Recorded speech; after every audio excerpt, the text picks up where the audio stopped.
Bonsoir Jean-Jacques Lapanthère, connecté devant mon écran comme à l'accoutumée, et le panel du lundi pour un soir devenu grand. Chez nous, le mieux est de rester concentré sur la Constitution où les amis en haut lieu de Aristide Manda refusent de se soumettre en commençant par le Nkunkuma. Jean-Jacques, si l'on perd du poids, cela veut renvoyer à quoi sur la gestion?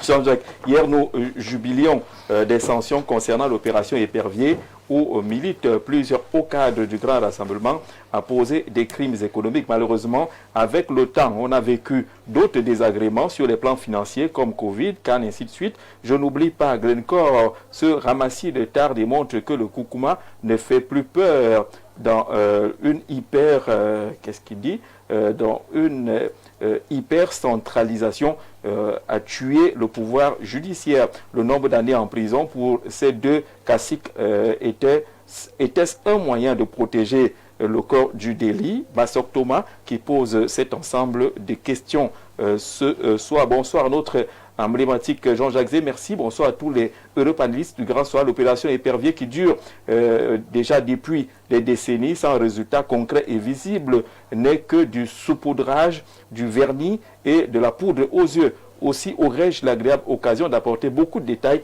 dans cette affaire honteuse. Dès que tu m'inviteras, mon cher Jean-Jacques, ce sera fait. Gabriel Michel Chougem, enseignant, syndicaliste, leader d'opinion, qui dit qu'il a également beaucoup de choses à dire sur cette question-là. Bonsoir Jean-Jacques et bonsoir aux invités. On va peser les journalistes, on va commencer par toi. Moi,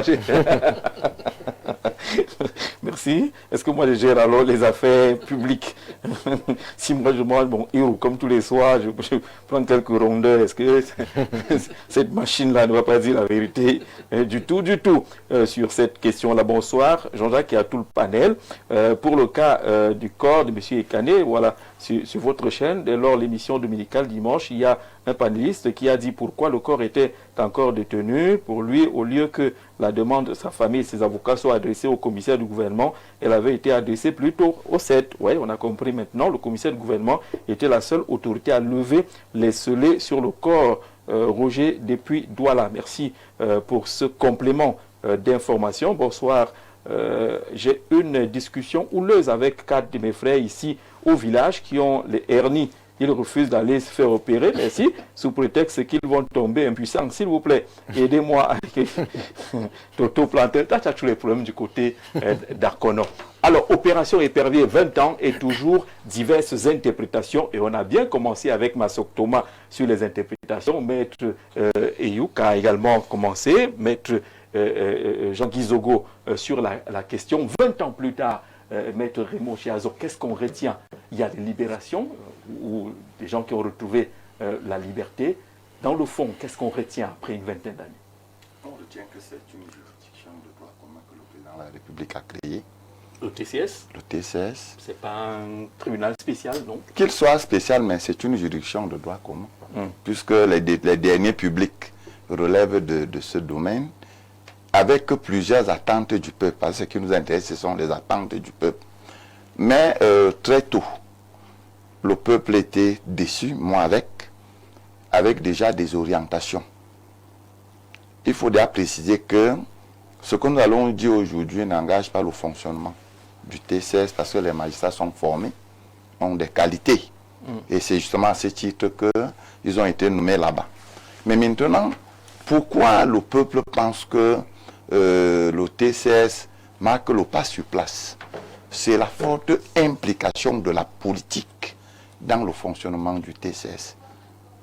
Je prends quelques exemples. Dans toutes les prisons du Cameroun, il y a un service médical. Vous savez que lorsque vous êtes prisonnier, si vous êtes malade, il y a des gardiens de prison qui ont été formés, il y a même des médecins là-bas. Donc si vous êtes malade, ce sont eux qui s'occupent de vous. Ils vous amènent, quand ils ne peuvent pas s'occuper du cas, ils vous amènent dans un centre approprié. Mais la volonté politique a bien voulu que certaines personnes interpellées sortent du pays sur le fallacieux prétexte des évacuations sanitaires. Ça dilue un peu, pas un peu, ça dilue l'autorité de cette juridiction.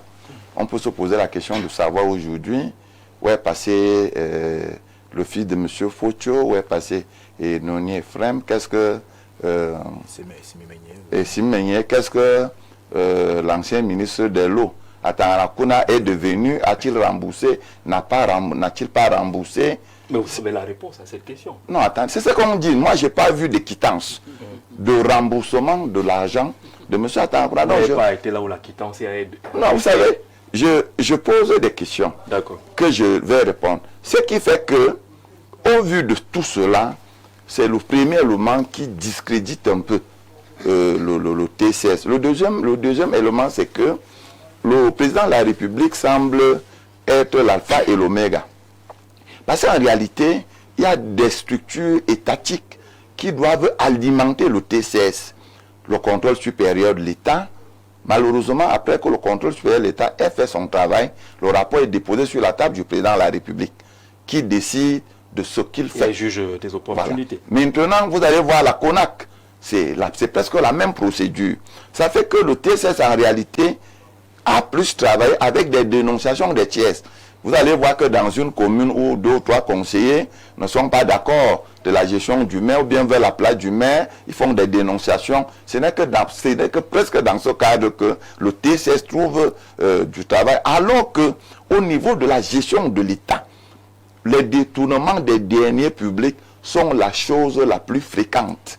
Ça veut dire qu'il n'y a aucun ministère où, si le contrôle supérieur de l'État fait son travail, le ministre peut rester pendant 2 ou 3 ans et tous ceux qui sont liés à la gestion des deniers publics dans ces ministères. Donc, je crois que le TCS est un mort-né parce que son véritable fonctionnement dépend d'une seule personne qui est le président de la République. Mort-né peut-être parce que vous ne voyez pas toutes ces autres personnalités qui sont arrêtées. Peut-être vous limitez au ministre ou au DG.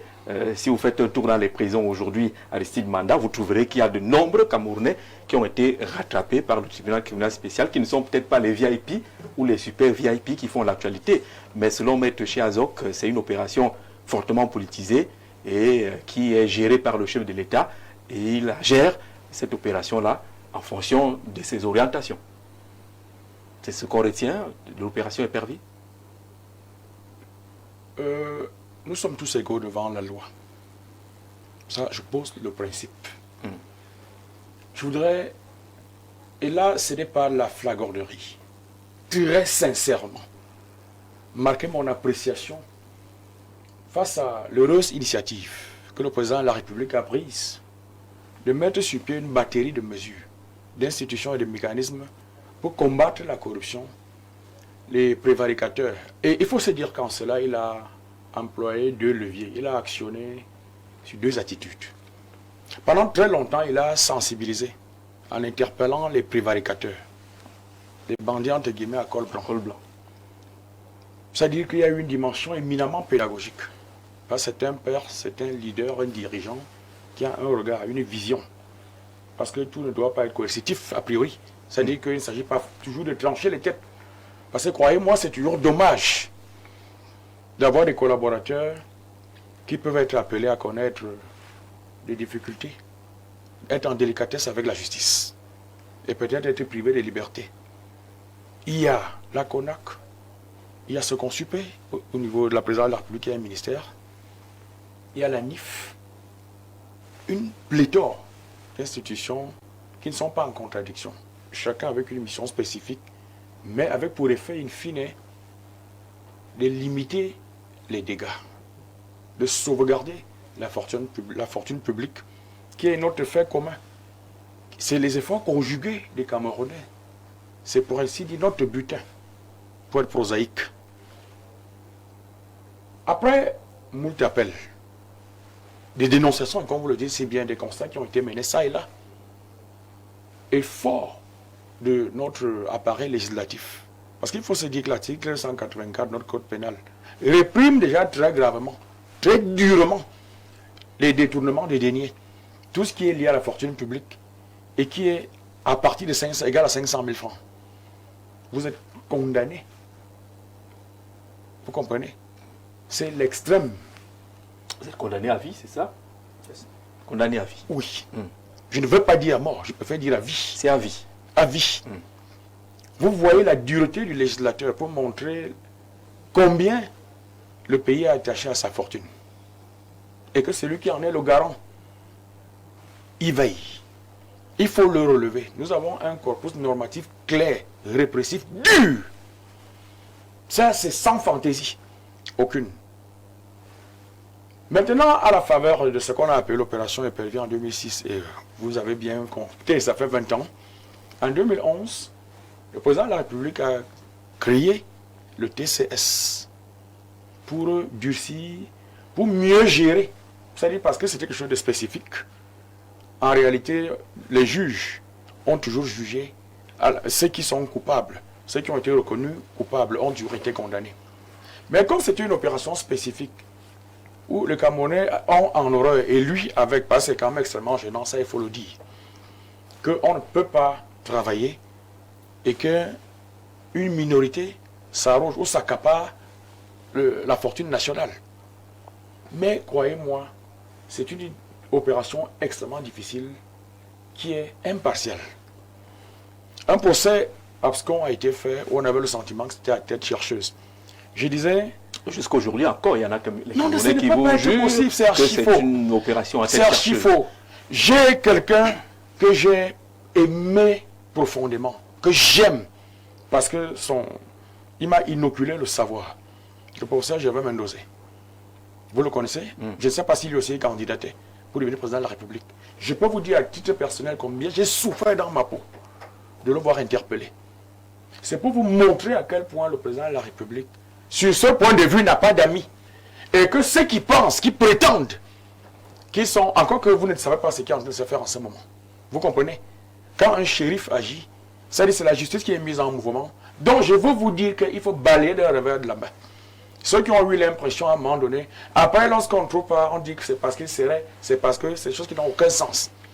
Il peut arriver qu'il y en a qui peut-être qui passent à la trappe de façon momentanée. Mais le temps de la justice est tel que personne ne peut véritablement le contrôler.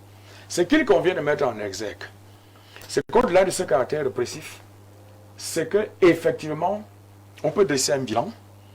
Bon, qui connaît des fortunes diverses, je suis d'accord. Il peut être interprété de façon mi-figue, mi-raisin, suivant nos postures. Mais il y a eu des interpellations et des personnes qui étaient considérées comme des intouchables. Si vous aviez connu ce pays, les années 80 et 90, des gens qui étaient dépositaires du pouvoir, dont on avait le sentiment, mais le président, en homme de justice, en homme impartial, avait dit qu'il n'y aurait d'intervention pour personne. Vous comprenez? Donc, il faut donc exalter le président de la République. C'est pour ça de bâtir les mesures qu'il a prises et surtout de n'avoir pas fait du sentimentalisme parce qu'il a le pouvoir. Quand on dit le président de la République, c'est partout dans le monde entier. Les présidents ont ce même pouvoir partout. C'est ici Donald Trump estime qu'il faut qu'on vous entende. Il est le chef de l'exécutif et il y a une prépondérance. L'avocat le comprend mieux que quiconque. J'ai vu en Europe le président Sarkozy plusieurs fois dire alors vous allez. Et comment Fillon se plaint qu'on a demandé à Joël SG d'actionner le dossier et d'envoyer très rapidement. Donc ce n'est pas des pratiques nouvelles. C'est comme ça, partout dans le monde entier. Le patron de l'exécutif, c'est-à-dire dirige, chapeaute la chancellerie, il la contrôle plus ou moins. Il peut au moins susciter des enquêtes. Mais je parle sur votre contrôle. Il n'y a aucune faute là-dessus. Mais il n'est pas pourtant le juge. Ce n'est pas lui qui prononce les condamnations. Mais il peut, sur la base de l'énonciation, l'appréciation qui est la sienne, des éléments dont il dispose, estimer que... Donc vous êtes de ceux qui s'opposent radicalement à cette perception-là, opération à tête chercheuse, opération politique pour éliminer ceux qui auraient des intentions de velléité à viser le fauteuil présidentiel. C'est encore que, quand on entre même dans le fond, les personnes qui ont souvent été, dont on a estimé qu'elles étaient susceptibles de candidater, mais pour vaincre Biya à l'élection, nous sommes, quelqu'un l'a dit, je dirais peut-être pas créature. En réalité, c'est quand on est sous le sceau du soleil. C'est sous Biya qu'on brille. Une fois parti de là, vous êtes l'homme de vous-même. Excusez-moi vraiment de dire ça comme ça. Moi, je suis à l'intérieur de l'appareil. Je comprends que, puisque quand vous êtes à l'intérieur, vous maîtrisez l'appareil, vous brillez, et vous disposez des mécanismes qui peuvent vous permettre de le contourner et de vous élever. Vous comprenez ça? C'est parce que vous êtes sous le soleil. Est-ce que vous comprenez? Mais pris isolément, qu'est-ce qu'il représente? Quand on a souvent dit ça, que le président aurait besoin, et voilà ce qui se passe aujourd'hui. Lorsqu'on ne sanctionne pas, vous estimez qu'on est complaisant. Le jour où on estime que quelqu'un doit répondre, On juge que c'est parce qu'on aurait peur. À un moment donné, nous manquons de cohérence, de constance, quelquefois dans nos opinions. Ce qu'il faut dire, pour conclure sur ce volet précis, je reviendrai, c'est qu'il faut apprécier l'opération Épervier, qui a une énorme dimension humaine, puisque même lorsqu'on s'est interpellé, après la coercition, il y a la pédagogie, on pense que vous pouvez être social, vous pouvez rembourser. Quand on crée le TCS en 2011, l'article 18 de cette loi préconise clairement que le procureur général peut, lorsque vous avez restitué le corps du délit, après un courrier rédigé du ministre de la Justice, du garde des Sceaux, on peut arrêter les poursuites avant que les procédures n'aient été enclenchées. C'est pour que l'objectif n'est pas de trancher. La République n'a pas vocation, n'a pas pour objectif premier de sacrifier ses enfants. Vous comprenez? Mais si on peut récupérer l'effort du travail collectif pour le réinjecter à l'intérieur du tissu, parce que nous avons des problèmes et on ne peut pas être amputé de nos ressources. Donc en cela, vraiment, croyez dans la volonté du président de la République de porter la justice. Comment faire, maître Jean-Guy Zogo, pour éliminer ces interprétations, ces suspicions, ces accusations? 20 ans plus tard, les gens pensent toujours que cette affaire n'est pas claire quant à ses objectifs, quant à ses missions. Cette affaire est aussi claire que celle de l'exportation de l'or au Cameroun. Mais vous allez me permettre de poser quelques jalons à mon raisonnement, parce que je me délectais de ce que disait mon frère Aristide Mandatola, qui est un très brillant orateur. Ce que nous avons vu en Grande-Bretagne, en Angleterre tout à l'heure, les vestiaires du folklore, mais c'est une tradition. Et là, respecter lorsqu'on est une autorité, c'est accepter de se soumettre à une loi. Je vous rappelle que la dot était en réalité un petit jeu. On l'a transformé en un moment de commerce des femmes et des filles. Donc il faut faire attention, c'est un problème de mentalité. Il a dit tout à l'heure que nous sommes tous égaux devant la loi. Oui. Ce n'est pas vrai. Lorsque vous prenez le code de procédure pénale, actuellement en vigueur au Cameroun, vous allez vous rendre compte qu'il y a des gens qui bénéficient du privilège de juridiction. Il y a des gens qui bénéficient de l'immunité. Il y en a qui sont là pour vous dire qu'ils sont mineurs. Il y en a qui ne peuvent pas subir la contrainte par corps parce qu'ils sont enceintes, sont âgés. Arrêtons, on n'est pas égaux devant la loi. Il y en a qui disent qu'ils sont... Les trois principes fondamentaux sur lesquels repose en fait la justice sont le principe de l'égalité, le principe du contradictoire et le principe de la non-rétroactivité. Comment on appelle ça? C'est ça, rétroactivité, voilà. Donc, quand on commence déjà par savoir ça, qu'on n'est pas égaux devant la loi, il faut comprendre que si vous faites quelque chose, vous pouvez faire la même chose que quelqu'un d'autre. Lui, on vous dit que non, lui, il a le privilège de juridiction, il sera jugé ailleurs. Donc, il faut faire très attention. Maintenant, je voudrais apporter une précision importante. Parce que vous avez... Frérot, oui. Non, je ne peux pas t'interrompre. Hein. Je t'en prie. Avant que Maître ne rebondisse très certainement sur la question, le fait, par exemple, que le président du tribunal, pour parler par exemple de lui, bénéficie d'une immunité de juridiction, c'est pour des raisons... c'est des schémas techniques. C'est parce qu'en réalité, là où il exerce, il a une certaine autorité. Et il y a des connexions, il y a des interférences qui font que... C'est pour donner de la C'est ce qui se déroule, par exemple, il faut à Douala aujourd'hui. Non, si, je sais qu'il va rebondir. C'est pas seulement le président du tribunal. Entre autres, c'est ce qui se passe dans le littoral avec les autorités administratives. C'est un débat dont l'affaire est portée ailleurs. C'est une parenthèse utile. C'est une parenthèse au-dessus de la loi. C'est une parenthèse utile. Allons-y. Chacun à son tour. Ne porte pas atteinte au principe de l'égalité. Parce qu'en fait, si on a... C'est plutôt pour faciliter. Parce qu'il faut protéger, parce qu'il faut comprendre qu'il y a le principe de la présomption d'innocence à la base. Si on prend par exemple... Moi, je ne vais pas prendre le président du tribunal comme M. Manda, je vais prendre par exemple un officier de police judiciaire qui exerce ici à Yaoundé. Moi, j'ai eu des dossiers comme ça.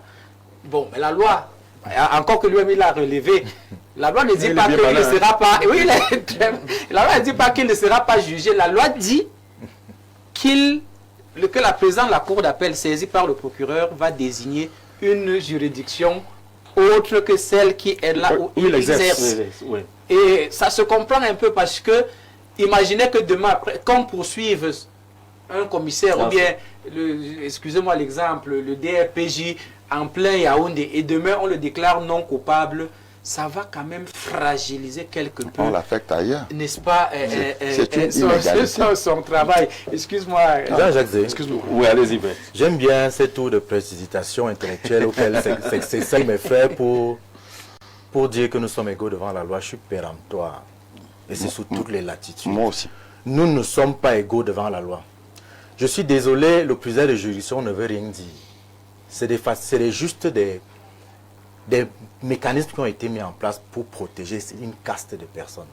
Parce que si vous êtes jugé, moi je vous rappelle que les greffiers ne bénéficient pas de plusieurs de juridiction. J'en connais qui ont été attraits devant les juridictions où ils ont travaillé. Oui. Puis ils ont été innocentés et ont continué à travailler là. L'avocat même ne bénéficie pas. Justement, c'est pour vous dire, c'est pas moi je vous l'ai dit, c'est les Depuis débats. on réclame ça, on a Lorsque pas encore Aristide dit obtenu. que c'est technique, non, c'est idéologique, monsieur. C'est idéologique, c'est pas technique. Parce qu'il y en a qui s'appuient sur ça pour faire des abus, en sachant qu'ils ne seront jamais jugés là. C'est là où vous avez commis vos fautes qu'on doit vous juger. Que vous soyez magistrat, administrateur civil ou préfet, c'est là où on doit vous juger. On n'a pas de vous juger ailleurs. D'accord. Donc, Allons-y. ce Avançons. n'est pas, nous ne sommes pas égaux devant la loi. Ensuite, moi je voulais vous dire que le débat est en fait idéologique. Pourquoi? Parce que la corruption est inscrite dans l'ADN de l'ordre établi au Cameroun comme dans l'ensemble des anciennes colonies françaises d'Afrique. L'ordre établi est néocolonial. C'est congénital. Et c'est pour cela qu'Hubert Kamgan vous dit dans son livre que le régime ne peut pas réellement lutter contre la corruption. Ce serait pour lui une manière de scier la branche sur laquelle il est assis. Parce qu'à la réalité, je vous ai pris l'exemple tout à l'heure du corridor. En réalité, chacun d'entre nous est au contact de la corruption au quotidien. Je vous dis que les chefs d'entreprise sont obligés de faire des bacs-chiches une charge incompressible dans leur activité. 80-90% des petites entreprises ferment au Cameroun au bout des 5 premières années. Pourquoi? Donc, je veux bien qu'on me dise que le chef de l'État a mis en place une batterie d'institutions, de mesures, de mécanismes pour lutter contre la corruption. C'est bien. Surtout qu'il dit qu'au départ, il a commencé par faire de La pédagogie. la pédagogie. Sauf que je vous ai pris l'exemple de mon grand-père tout à l'heure qui a accroché son régime de banane. Mon grand-père a accroché son régime de banane, naturellement, c'est la mentalité. On construit une mentalité, Jean-Jacques Zé. Quelle est la mentalité qu'on a construite au Cameroun ces 45 dernières années? C'est la question qu'il faut poser. Et ça, c'est la responsabilité du leader. Pour nous qui faisons dans le management des projets, quand vous voulez faire un projet, vous élaborez ce qu'on appelle les termes de référence.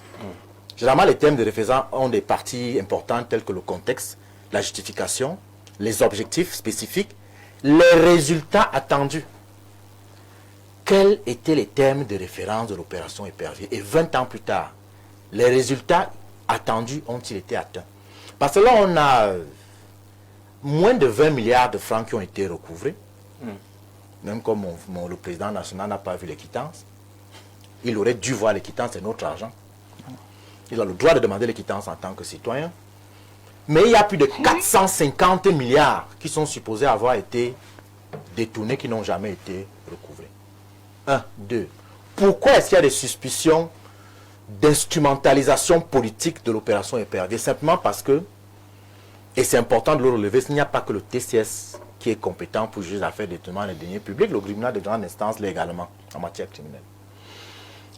Dans nos quartiers, si vous prenez à partir des villages, c'est-à-dire, je ne mets pas à partir des villages, que vous demandez aux populations, le monsieur qui a le bâtiment-ci, il fait quoi dans la vie? Quand on va vous donner sa profession, vous allez vous rendre compte qu'il y a une dichotomie entre le bâtiment qu'on appelle sa maison et sa profession. Le procureur de la République doit s'autosaisir. Vous avez entendu que c'est autosaisi quelque part. Parent d'enrichissement illicite. C'est-à-dire que le système repose sur la corruption. Sans cette corruption, le système s'écroule. Vous comprenez? Et il ne peut pas lutter contre la corruption parce que la corruption est le carburant qui fait fonctionner sa machine. Et le plus inquiétant dans cette histoire, c'est qu'aujourd'hui, il veut se servir de la même corruption pour se pérenniser.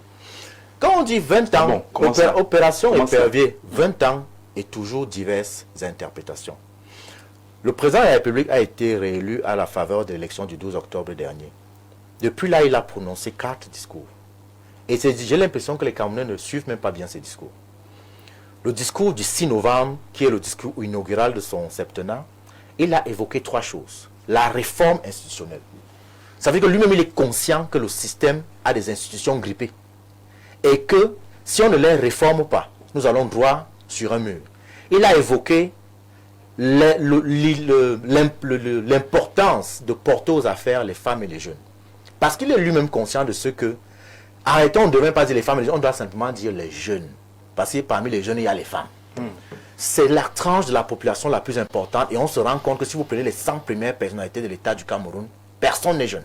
Ça pose un problème. C'est pas discriminatoire. Non, c'est pas discriminatoire. Si vous dites que le Et candidat, ensuite, c'est pour les le femmes et les président jeunes, de la les hommes, République, on fait le président de la République a, de manière subtile, évoqué dès le 6 novembre la transition générationnelle, le passage de témoins.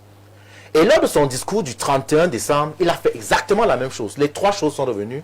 La seule qu'il a ajoutée, c'est la formation dans les prochains jours d'un gouvernement. Le 8 janvier, en réponse au vœu du corps diplomatique, il a fait la même chose, mais de manière à montrer que ça va permettre au Cameroun de donner une meilleure réponse aux événements extérieurs. Et le 10 février dernier, il a remis une couche. Réforme institutionnelle, nécessité de porter aux affaires les jeunes, les femmes, et nécessité d'un transfert de témoins. Parce qu'en la réalité aujourd'hui, Et on va chuter par il là. est passer la parole à quelqu'un il est d'autre. impossible d'espérer, Aristide le sait, c'est quelqu'un de brillant, on ne peut pas accepter que les gens qui ont créé un problème soient encore eux qui résolvent ce problème. D'accord.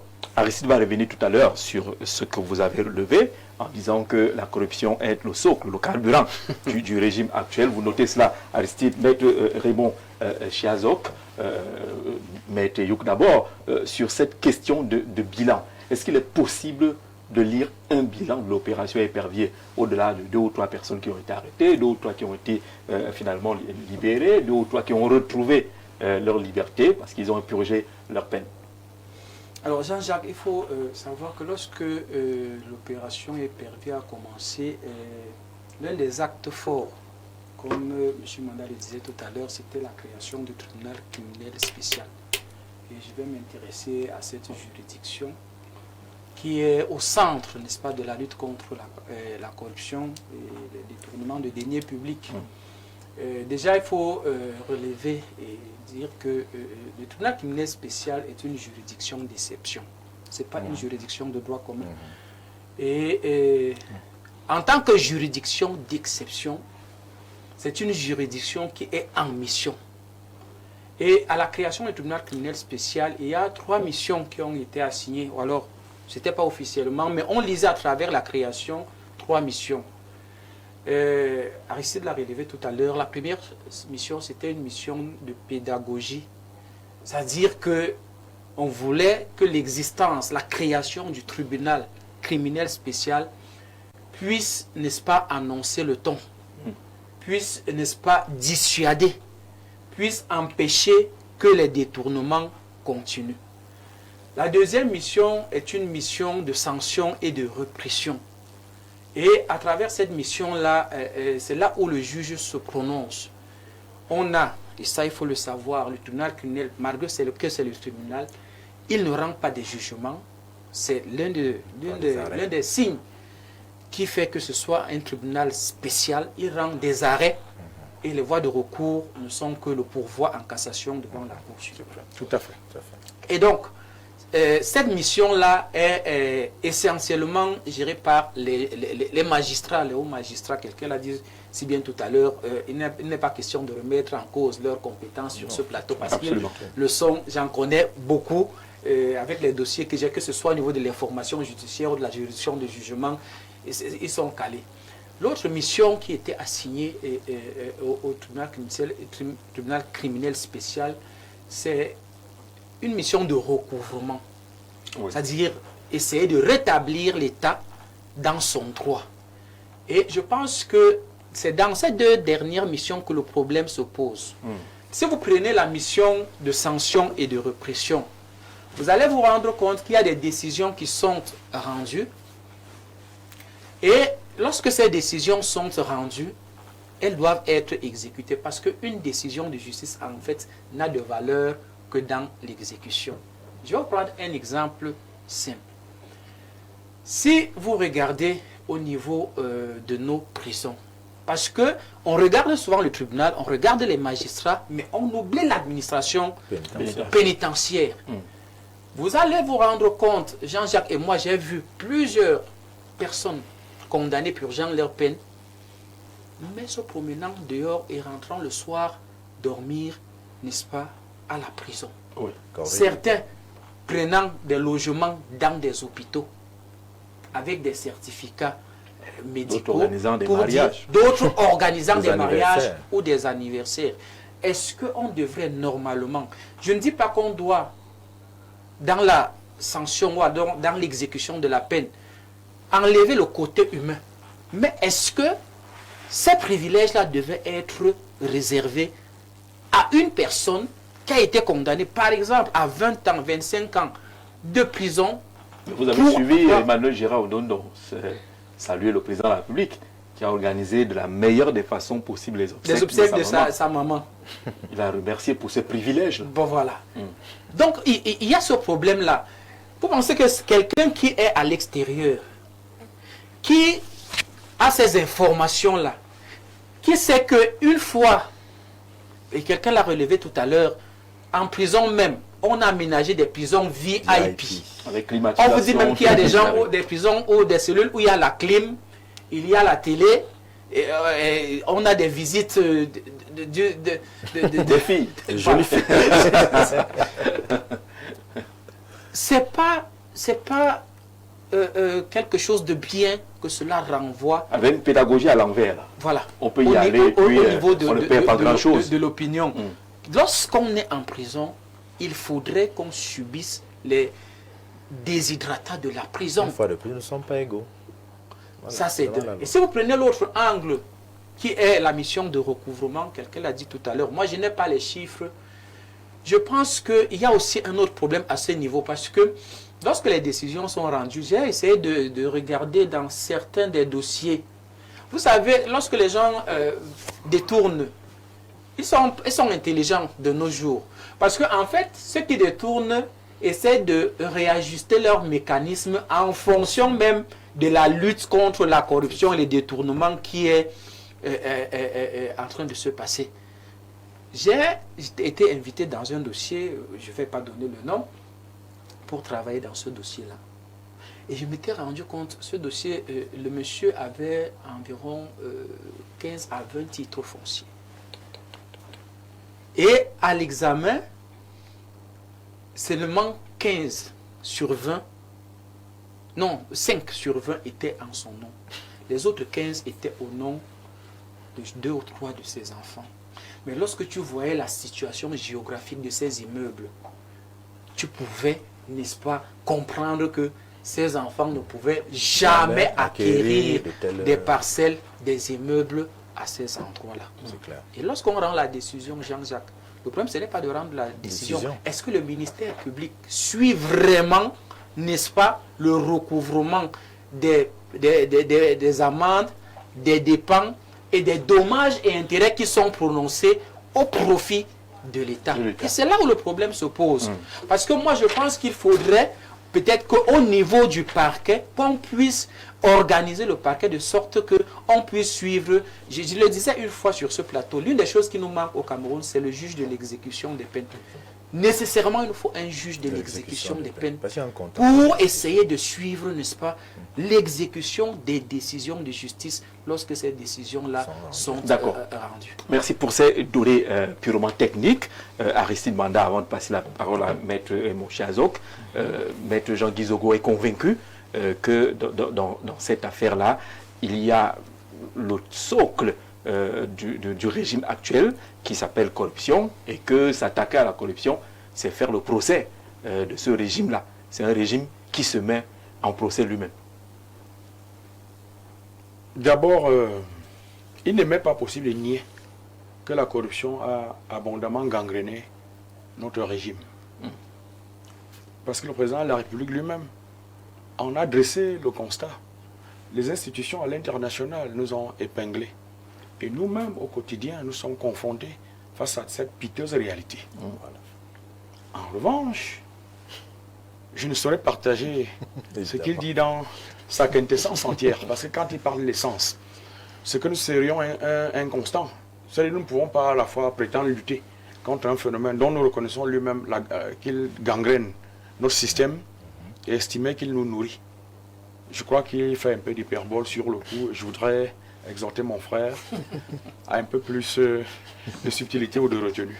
Tu ne peux pas dire que ton pays, que tu aimes, J'adore. c'est nourri à la sève de la corruption. Même si, et je le dis, vous comprenez qu'on ne sommes pas des équilibristes.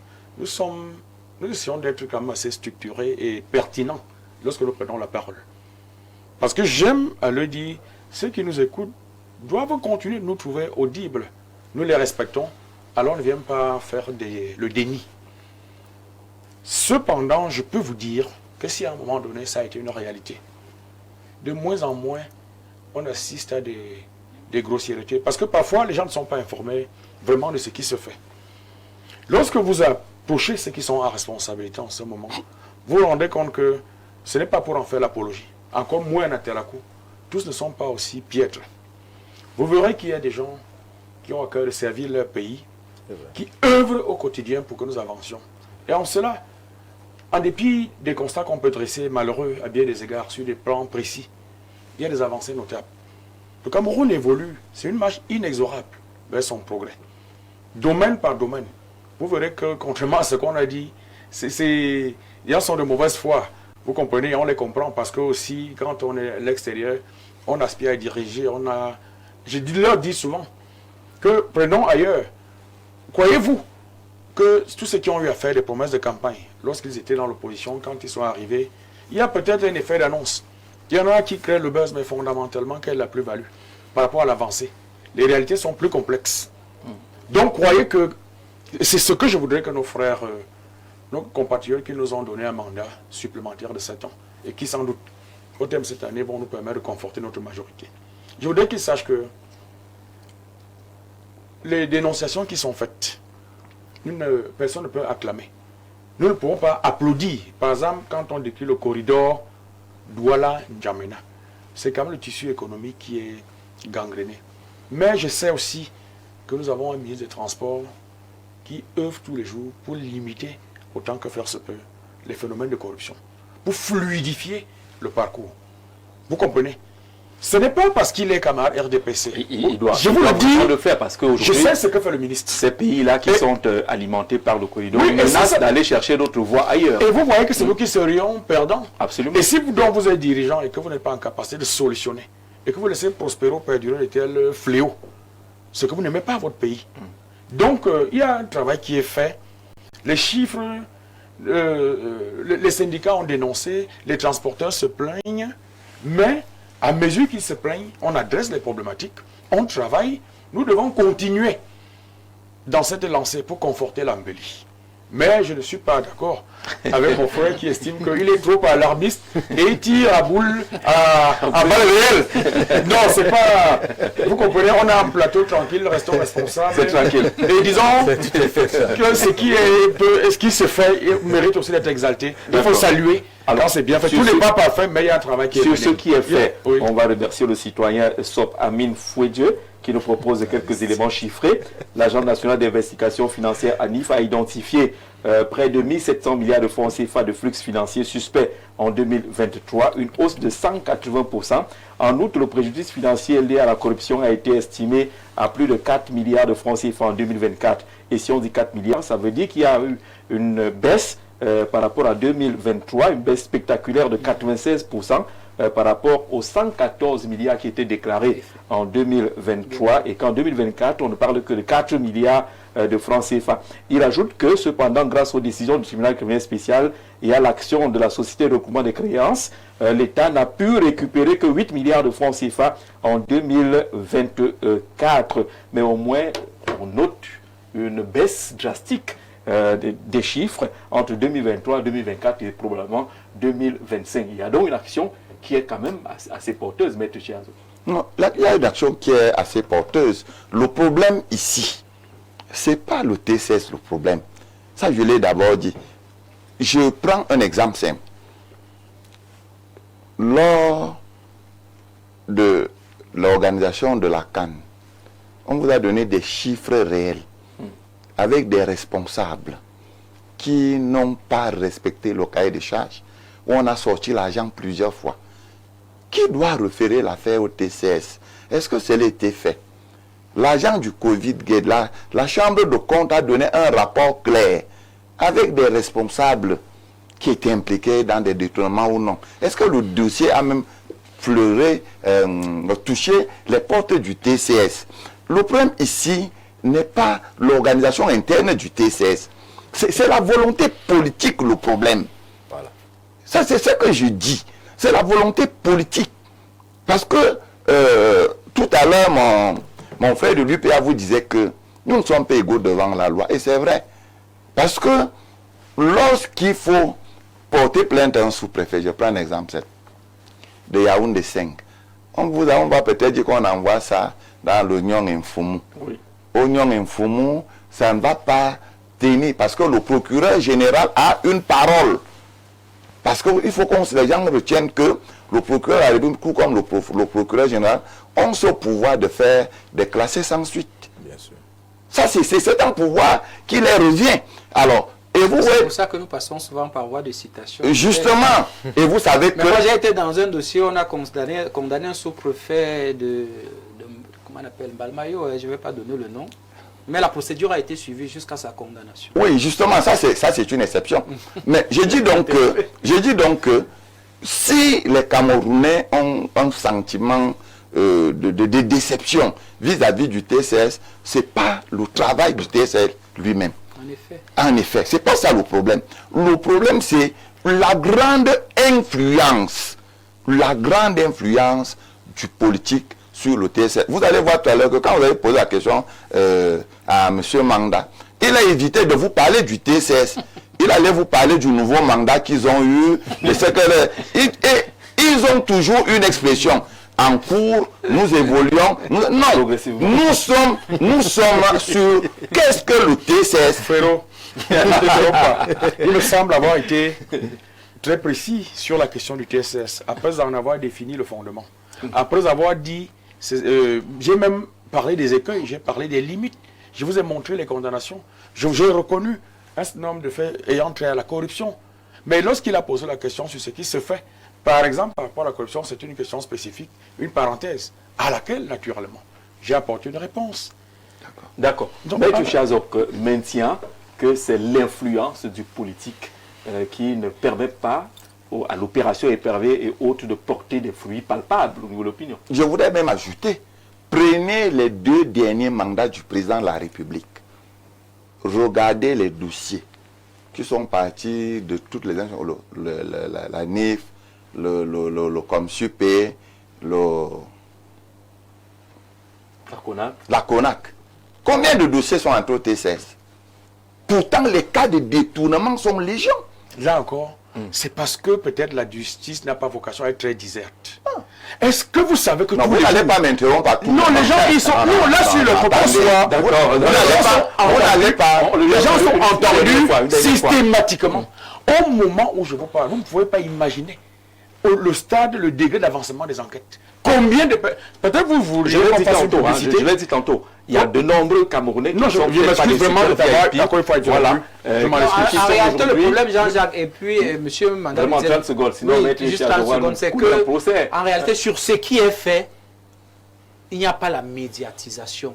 Il y a toujours un problème avec les procédures judiciaires. Moi, je ne sais pas pourquoi. Peut-être parce que le parquet est directement rattaché au ministère de la Justice. Pourquoi ça ne communique pas? Ça ne communique pas. Au niveau du parquet, ça ne communique pas. Au niveau de la section spécialisée, ils ont créé un truc, le TCS, l'unité spéciale. Ça ne communique pas. Au niveau même du ministère de la Justice, où il y a une cellule de communication, ça ne communique pas. Et ça donne l'impression que rien n'est fait. Même le peu qui est fait n'est pas mis sur la place publique. D'accord. Je ne dis pas que rien n'est fait. Oui. Je dis que s'il faut prendre depuis 2006 jusqu'à ce jour, ce qui devrait être fait n'est pas fait à si on doit mesurer ça à un tiers. C'est ce que je dis. Oui. Mais nous savons également que, et c'est pour ça donc que je reviens sur lui, il y a une haute personnalité de ce pays qui avait été régulièrement convoquée. 1 ou 2 fois, elle n'est jamais allée là-bas. Et ce responsable est en poste. Alors, pourquoi elle n'est pas allée là-bas? C'est parce qu'il y a une grande influence politique sur le fonctionnement du TCS. C'est ce que j'ai dit. Et ça, vous allez... Même les tribunaux d'instance. Voilà. Et voilà. Maintenant, quand vous avez évoqué l'article 184, il faudrait savoir que en matière de deniers publics, tout le monde peut déclencher la procédure. Et vous pouvez la déclencher sans preuve. C'est la personne que vous dénoncez qui doit se justifier. Oui. Avec un type sorti du bar. C'est pour ça que dans les communes, par exemple, on dit que tel maire a détourné, tel... Ce sont des dénonciations. On envoie le procureur général du tribunal... La CONAC a fait le point du nombre de dénonciations. Hein. Le procureur général du TCS s'est saisi du dossier et on convoque. Ça veut dire que le politique doit, s'il doit dire quelque chose, doit libérer le TCS. Que le TCS cesse d'être un instrument. Le TCS n'a pas décidé d'être un instrument politique, mais c'est le politique qui fait du TCS son instrument. C'est ça le problème au Cameroun. Et si ce problème est réglé, tous ceux qui sont en train de pavaner dehors avec des milliards, comment un Camerounais peut investir plus que tout son village? C'est que vous arrivez dans un village où quelqu'un est né, ses propres investissements dépassent tout le village. Vous pensez que ça là, il suffit simplement que le président de la République, avec tous les services de renseignement, dise que, demandez à celui-ci là où il a pris tout cela. Mais s'il ne fait pas, le TCS va travailler comment? Ça c'est clair. Merci maître. Jean-Jacques Zé, tant que monsieur le président Biya est au pouvoir, les interpellations et les libérations créeront toujours des interprétations diverses, car sous son règne, il y a beaucoup d'actions qui ont un parfum de règlement de compte parfois, ou encore de laxisme managérial. Hubert Volo, merci pour cette contribution. Quelle délectation de suivre ton panel très huppé et responsable cet après-midi, certes des politiques, mais bien calés, cohérents. Pas ces politiciens auto-décrétés experts en tout, juste après acquisition d'une carte dans un parti. Bravo, ces Zambo de Yaoundé qui se délectent de vos différentes interventions ce soir avec une pertinence qui finit par retenir son attention. Bonsoir, je demande à tout le plateau de nous dire quelle est la peine qui devrait être réservée réellement à quelqu'un qui a détourné 36 milliards de francs CFA. Robert Depuis au Bala qui envoie ce message-là. Quand les populations se plaignent, bonsoir Gisette, laisse Maître Zogo argumenter parce que M. Aristide veut distraire les téléspectateurs quand il parle de briller au soleil. Quand tu es dans le RDPC, pourquoi ont-ils refusé d'organiser le congrès au terme duquel certains jeunes voulaient challenger son champion Paul Biya? La candidature du parti, et c'est pas honnête de sa part de parler ainsi en tant que jeune, mais je veux qu'ils sachent que nous jeunes, on les écoute et on les suit. Parce qu'après ce régime qui va bientôt s'effondrer, dis-nous tout ça. Et ça commencera de l'intérieur. Quand les populations se plaignent, qu'est-ce que le gouvernement fait pour remédier aux problèmes de corruption sur le corridor Douala-N'Djamena? Il a dit tout ce qui est fait du côté du ministère des Transports. On peut ajouter également du secrétaire d'État à la Défense et les concertations avec les autorités centrafricaines ou tchadiennes ces derniers temps pour des actions concertées. Bonsoir à vous.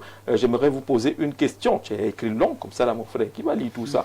Alors on cherche la question. Est-ce que le Cameroun, qui est toujours le même Cameroun, est-ce que le Cameroun-ci est toujours le même Cameroun que notre père Aïdio avait laissé? Voilà la gendarmerie qui est sortie juste les noms des enfants des riches. Comment les enfants des pauvres, quelle est l'unité de mesure des enfants des riches quand on publie la liste des gens qui sont à la gendarmerie? Les riches font beaucoup d'enfants.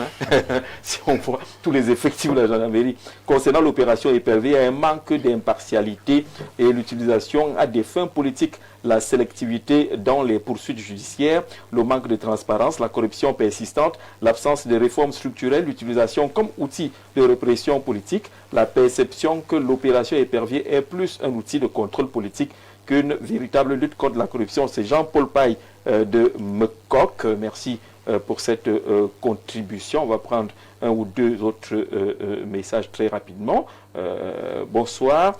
Alors, dans un pays où on nous dit qu'il y a séparation des pouvoirs, qu'est-ce que les investigations du Consupé et la CONAC vont chercher chez le président de la République? En dehors d'une attitude de l'arbinisme, je ne sais pas comment un de vos panélistes défend la thèse d'un homme omniprésent sur tous les tableaux. C'est Abo qui envoie ce message-là. Alors le plus 241, qu'est-ce qu'on nous dit? Bonsoir à vous et vos téléspectateurs. Juste à M. Manda, qu'en Corée du Nord, il y a des Nord-Coréens qui expliquent tous les jours aux Coréens la bonne et meilleure politique de leur président. Dieu vous voit. Le Cameroun vous observe. Ces gens, depuis le Gabon, le plus 241, on va prendre un dernier peut-être, hein. On a vu le message de notre ami Zamkal qui est assez pessimiste quant à la libération de certains détenus. Il dit bonsoir Gigi et à ton panel, la libération de ces prisonniers de luxe, hein. Est-ce qu'il s'agit de libération ou de sortie de prison? Sortie de prison. Sortie Ils ont de purgé prison. leur peine. Voilà. Entièrement. Il faut Ce déjà qui qu'on libère soit, la société, ils ont purgé. qu'on soit déjà d'accord là-dessus, qui viennent de purger 20 ans, vous l'avez dit, après une médiatisation comme des héros, risquent de connaître l'effet inverse, l'objectif recherché par l'opération Épervier, car les Camerounais viennent de se rendre compte que 20 ans passent vite. Donc Kodengui, ce n'est pas la mort, on peut donc amasser des milliards, voler et venir les utiliser 20 ans après. Qu'est-ce que Zamba souhaiterait? Une mise en mort qui ne revienne plus, que les familles ne jubilent pas. Quand ces gens ont retrouvé la liberté, il y a quand même un peu le coutume. Je crois que certains de nos téléspectateurs qui nous écoutent, qui ont leurs opinions, que je respecte, parce que nous sommes assujettis, pas dire le respect qui nous caractérise veut que l'opinion des autres soit reçue et que nous puissions... C'est même ça l'essence de la démocratie. Absolument. On a le sentiment que, pour peu qu'on ne partage pas l'opinion des uns, on doit être flagellé, on doit être banni. Soutenir le président Biya n'est pas une maladie honteuse. C'est le président de la République. Et j'explique sa philosophie, pour laquelle, le parti à l'intérieur duquel j'ai pris affiliation, a une idéologie. Pour le libéralisme communautaire que j'ai épousé et que le président met en œuvre.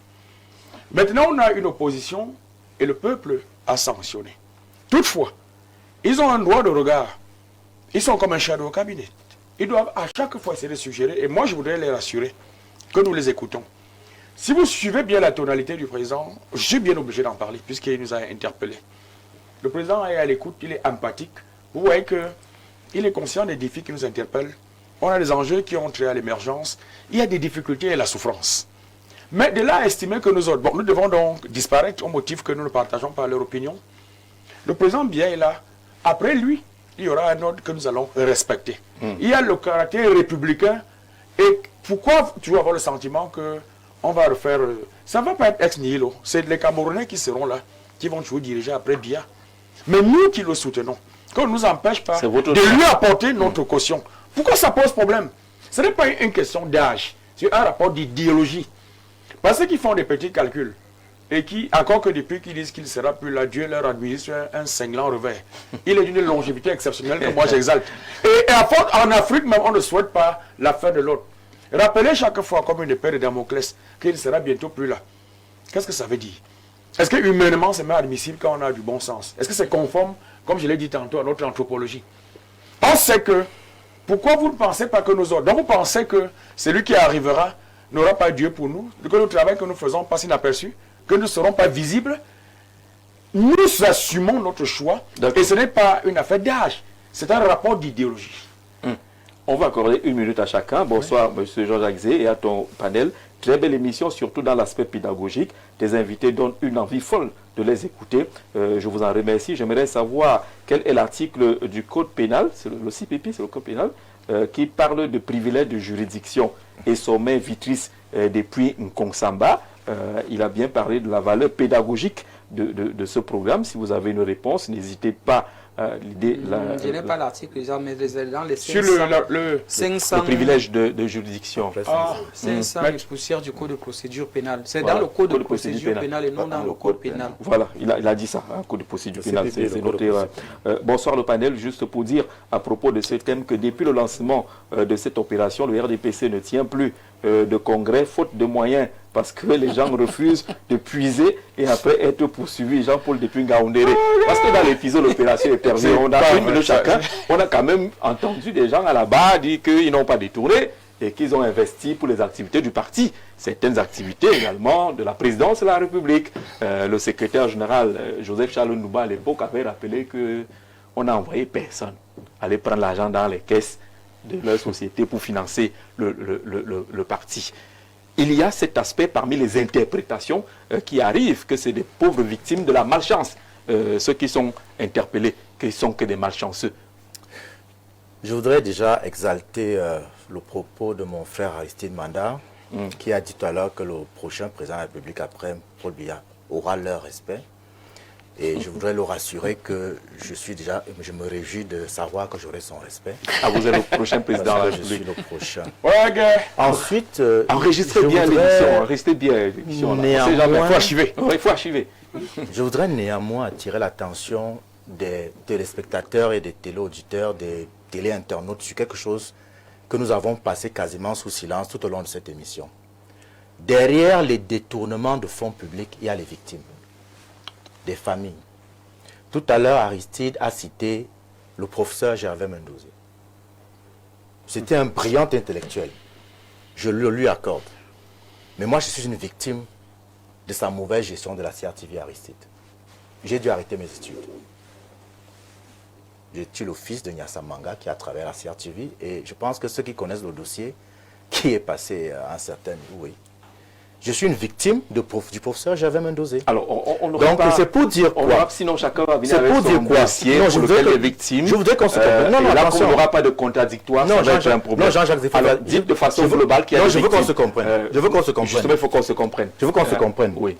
Quand je dis que je suis une victime du professeur Gervais Mendoza, c'est pour vous dire quoi? Lorsque quelqu'un détourne l'argent qui devait servir à construire un hôpital, il y a des victimes. Quand il détourne l'argent qui devait servir à construire une école, il y a des victimes.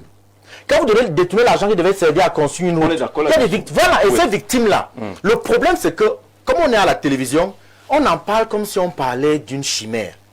Moi, je vous cite donc un exemple concret que moi, je suis une victime du professeur Gervais Mendoza. Et je peux vous garantir que des cas, si vous demandez aux citoyens camerounais aujourd'hui, ok, par rapport à telle personnalité, est-ce que vous êtes une victime, vous serez Il y a débordé. le garantie qu'ils ont raison. Donc, non, le problème n'est pas qu'ils ont raison. Moi, je suis prêt. Justement, n'entrons pas dans Appelez-moi où cet vous angle-là. voulez, je suis prêt On à est vous persuadé démontrer que je vous suis avez victime du raison. concerné. Il n'y aura pas de contradictoire. C'est votre minute qui est en train de Attention, s'achever. il faut faire attention. Et à un moment donné, on ne cherche pas à avoir raison, on vous donne une information. Non, c'est pas. C'est Maintenant- censé d'être une information quand il n'y a pas. Maintenant- Ça, c'est une accusation. Non, c'est une Oui. information. Non, c'est une accusation. Puisque le dossier est toujours là. Justement. Maintenant, je voudrais également sortir de cette émission en faisant comprendre aux populations camerounaises que si on fustige le comportement de prévarication de la fortune publique des dirigeants, il ne faut pas qu'on laisse passer également l'incivisme des populations parce que pour qu'il y ait un corrupteur, pour qu'il y ait un corrompu, il faut un corrupteur. Sauf que la corruption, elle est sévie déjà dans notre société à partir de la famille. Elle sévit, la famille étant le lieu où on éduque un enfant. Elle sévit en milieu scolaire universitaire, le lieu où on instruit, oui. On connaît tous les notes sexuellement transmissibles dans les écoles, dans les universités. Elle sévit dans les lieux de service, où le harcèlement sexuel est devenu quelque chose de banal parce que le droit de cuissage semble avoir été inscrit dans la conscience collective. Et la corruption est quasiment partout. Ça veut dire quoi? Ça veut dire que, en même temps que nous demandons à ceux qui nous dirigent d'améliorer leur manière de gérer notre fortune, à tous, nous devons nous-mêmes faire une introspection et nous demander quelle est notre part dans ce qui est en train de se passer. Parce que quelque part, si nous disons non à la corruption, mais qu'après avoir dit non à la corruption, le lendemain, nous sommes les premiers à aller corrompre quelqu'un, il y a un problème. D'accord. Maître Raymond Chiazok, au commencement, c'était du spectacle. Les interpellations, c'était des scènes de ninja. On vous disait qu'à 5 heures, on va interpeller telle personne. On voyait les équipes, les hommes cagoulés grimper à travers les clôtures pour sauter et aller attraper. D'autres images même ont été tournées à partir des univers carcéraux. On a vu des hauts commis de l'État, des princes d'hier sur des bouts de matelas pratiquement. Ce n'est plus le cas aujourd'hui. L'épervier semble même avoir disparu. Oui, vous savez que, je l'ai depuis d'ici, tout dépend du rythme que le président de la République donne. Et je ne voudrais pas occuper la minute qui me reste pour ça, je voudrais dire quelque chose sur le corridor, notamment la nationale numéro 10 corridor. Vous savez, il y a pratiquement 4 à 5 ministères qui interviennent. Vous avez le ministère des Finances avec la douane et les péages. Il y a le ministère, le ministère des Travaux publics. Vous avez la délégation à la Sûreté nationale. Vous avez le ministère de la Défense avec la gendarmerie. C'est lourd, c'est très lourd. Vous allez m'ajouter les syndicats, les BGFT. Je vous dis que c'est lourd. Seulement pour entrer dans la ville de Bertois, chef-lieu de la région de l'Est, vous allez trouver la brigade nationale, vous trouvez les routiers, vous trouvez le contrôle mixte, vous trouvez la douane à Abomban, vous trouvez la douane à Ayos, vous les trouvez partout. Les forestiers. Les forestiers. Attendez, c'est quand même compliqué pour une route internationale qui nous permet d'avoir des étrangers qui nous donnent l'argent le long de ce tronçon. Parce qu'il faut le préciser, cet argent même est plus important que ce que les gens raquettent en route. Parce qu'un camion qui va de N'Djamena pour Douala, s'il y a crevaison, il colle la roue, il laisse l'argent. S'ils veulent dormir, c'est dans les motels camerounais, ils achètent le plantain, les ananas. Voilà la plus-value de cette route. Les repas le long. Les repas le long, mais s'il faille qu'on encombre, j'utilise bien le mot. Ils ont un montant, hein, il faut qu'un camion part de Douala pour N'Djamena, il faut au moins 400 000. Oui, 300 à 400 000. bien sûr. Juste pour ce Moi, qui est devenu des dépenses Moi, fixes j'ai fait ce aujourd'hui. corridor. Je vous dis que c'est d'autant plus grave qu'il y a un autre service là qu'on appelle les routiers. Le gars lit même son journal, on vient seulement déposer l'argent dans sa voiture. Avec sa bouteille de bière. Avec sa bouteille de voiture. Je vous dis qu'on est dans quel pays. Mais il n'y a rien qui fait sérieux. Ils ont des véhicules non immatriculés. C'est garé là, ostentatoire. Lorsque le ministère des Transports vous verbalise, on vous montre quand même le film. On vous montre même les occupants, le tableau, la vitesse sur l'eau. Mais lorsque la gendarmerie, ce qu'on appelle la prévention nationale, avec le fameux radar, on vous dit seulement que voilà, attends, parfois même vous arrivez, c'est le gendarme qui va derrière la voiture, relève votre numéro d'immatriculation, met la vitesse. Mais je vous dis, on est dans quel pays? Nous sommes où là vraiment? Nous parlons tous les jours comme ça.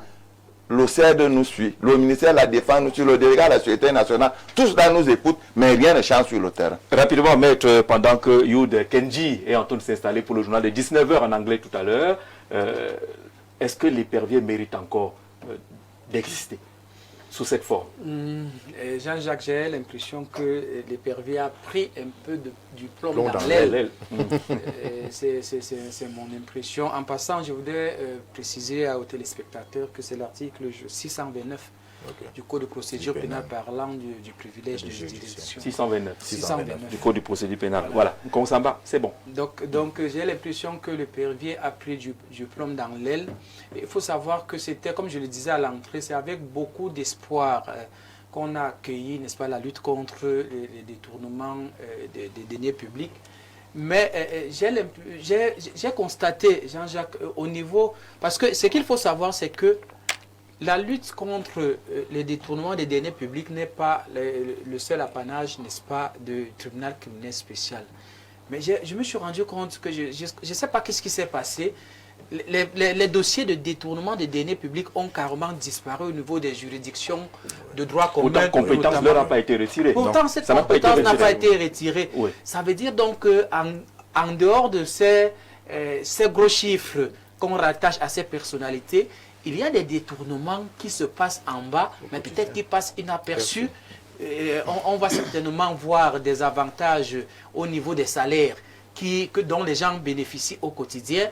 On va voir des missions fictives, on va voir, n'est-ce pas, des indemnités autres que les gens, n'est-ce pas, le bas peuple là, le petit fonctionnaire là bénéficie tous les jours, mais il n'y a rien qui est fait. Je pense aussi qu'il faudrait, comme mon frère le disait tout à l'heure, il faudrait qu'on laisse la justice faire, que le politique se retire un tout petit peu, parce que l'engagement des poursuites est un peu sélectif. Et quand on connaît Kangate, Covid-Gate, et aujourd'hui, quand des Gate, il y a une semaine, je rentrais de Douala, je vois des péages qui ont été... Autoroute Gate. Voilà. M.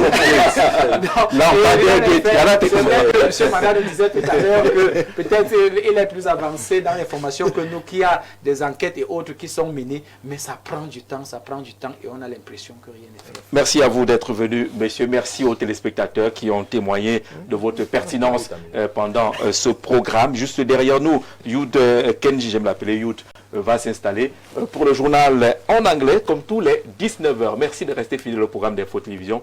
Très bonne soirée à tous.